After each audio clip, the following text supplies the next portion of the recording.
Hello বন্ধুরা, চলে এসছে একটা নতুন জিনিসটি কী বলুন তো, আমের আচার। এই গরম পড়ে গেছে, আমের আচার সবার বাড়িতে মোটামুটি বানানো হয়। আর এই ফেসবুক খুললে কদিন ধরে এই আমের আচারটা দেখছিলাম, কিছুই না, খুব সহজ। আমটাকে প্রথমে ধুয়ে ভালো করে জল ছড়িয়ে নেবেন, যাতে জল না থাকে গায়ে। আর কাঁচা লঙ্কা তাই করবেন, করে এটা গ্রেটারে একটু মানে দেখুন, আমি পুরোপুরি ম্যাশ করিনি, হালকা কুচি কুচি মতন আমি এটাকে করে এর মধ্যে আমি দিয়েছি লঙ্কা গুঁড়ো, একটু হলুদ গুঁড়ো, নুন, এটাকে।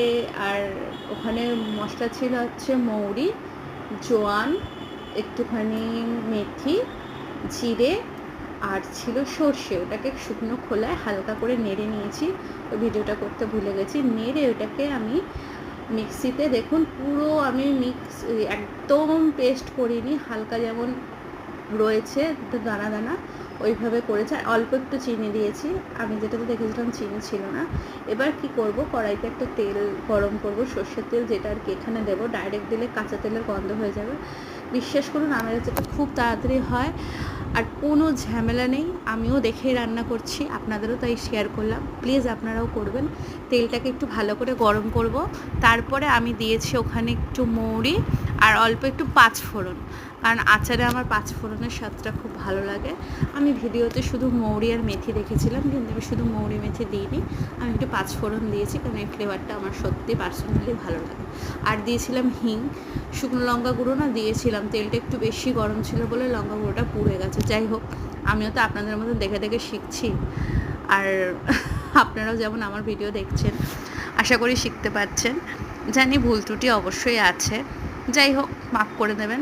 আর এইভাবে তেলটা কিন্তু বেশ গরম আছে, দেখবেন যখন আমের মধ্যে তেলটা দেবো কেমন ছ্যাঁক করে উঠবে। যাই হোক, একটু হিং দিয়ে দিলাম, হিঙের গন্ধটা আমি খুব বেশি দিইনি, কারণ আমি আচারে খুব বেশি হিঙের গন্ধ চাইছিলাম না, ভাজা মশলাটা যেহেতু দিয়েছি। আর ভাজা মশলায় কী কী দিয়েছি আমি একবার রিপিট করে দিচ্ছি। মৌরি দিয়েছি, জোয়ান দিয়েছি, মেথি দিয়েছি, আর জিরে দিয়েছি, আর সর্ষে দিয়েছি। ওটাকে হালকা শুকনো করে ভেজে নিয়েছি, যাতে পুড়ে না যায়, যাতে গরম হয় সেরকম করে ঠান্ডা করে মিক্স করেছি। দেখুন, আমের আচার রেডি। সত্যি খুব দারুণ হয়েছে খেতে, প্লিজ আপনারাও করবেন।